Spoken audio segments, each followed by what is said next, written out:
I'm noticing a lot of people now just being willing to say, do you know what, there's stuff here just isn't working. And actually, I often say that politicians should take a Hippocratic oath to at least do no harm. And the thing is now, there's a whole lot of stuff that's getting churned out of Holyrood that is doing harm.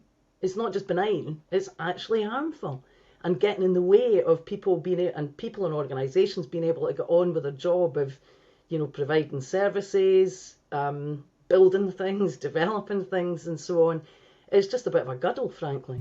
Do you think, this is probably not a one-size-fits-all answer, but when you say that they're doing harm, how much of that is just accidental, effectively because they don't know what they're doing, and how much of that is deliberate because they want to create these policies, but you might argue they don't understand the impact that they might have? Well, there's that buzz phrase, isn't there, about the law of adverse unintended consequences, and I'm not sure I buy into that very much, because most of the adverse consequences that have flowed from this overload of legislation and regulation that's been churned out over the years were predicted, and people working in whatever area it is, whether it's in the justice system, whether it's in health, housing, whatever, you can find evidence that people have presented at an earlier stage that has said, going to do this, it's just not going to work.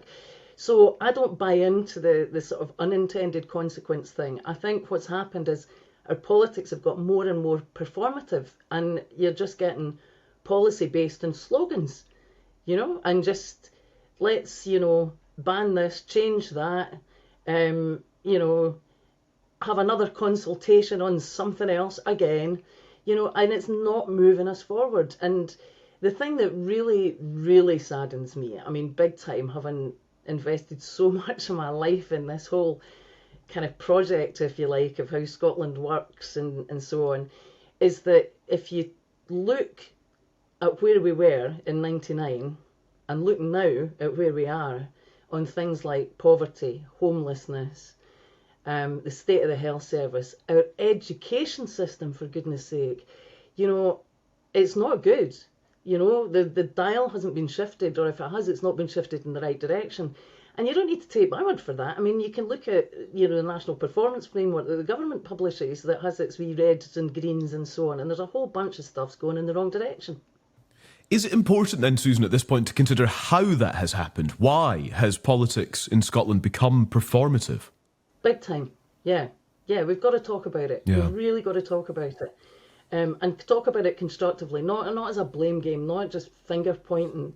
Everybody blames each other, and when in doubt, let's blame Westminster. So that's not good enough. And again, I just feel that a lot of the people that I work with now, people that are running organisations in the private sector, public sector, third sector, charities, and so on, they're just fed up with the blame game. Absolutely fed up with it. So we need more and better from our politicians. I watch a lot of stuff in Holyrood, because although I left the world of politics and left party politics, an awful lot of what I've done since needs me to stay in touch with what's going on in that world. And it's torture sometimes, actually, watching some of the so-called debates or committee inquiries and so on. It's just a churn of words. It's plodding. It's not learning. And, particularly actually at the last election, when you had an awful lot of new people come in and you lost a lot of folk that had been there for a while, you've just seen the snakes and ladders thing go on, that you get so far in investigating an issue or understanding, what's working or not working or whatever.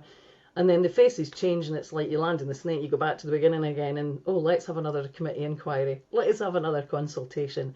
And all that stuff costs money and time.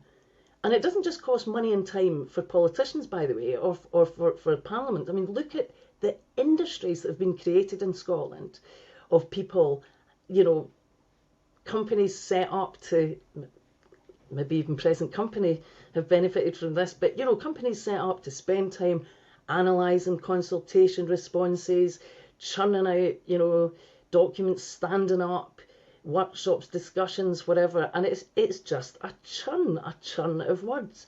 And meanwhile, in the real world, folk are struggling, businesses are struggling, our public services are seriously struggling, and we've got to face up to that.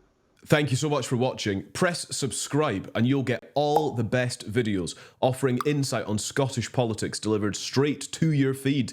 Press subscribe and stick around. And if you'd like to hear our conversations in full, open up your podcast app and search for Holyrood Sources.